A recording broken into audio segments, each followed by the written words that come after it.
Samantala sa ibang balita, tinalakay po sa bayan ng Mangaldan ang magiging kabuuang nilalaman po ng isang ordinansang magtatakda ng karampatang proteksyon at interbensyon kontra online sexual exploitation sa mga kabataan. Bahagi po ng panukalang ordinansa ang pagpapaigting ng advokasya at pagtitiyak ng proteksyon para sa kabataan, lalo na sa gitna ng mataas na bilang ng kaso ng sexual exploitation sa bansa. Kabilang po sa mga tututukang probisyon ang pagpasasagawa ng malawakang information drive para sa mga posibleng biktima, pagbibigay ng counseling at pagbubukas sa bahay kalinga na maaaring lapitan ng mga nangangailangan at agaran ng tulong.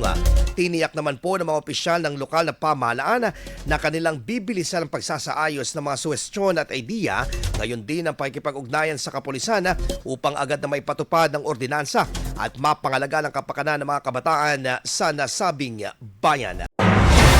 IFM News. IFM News. IFM News.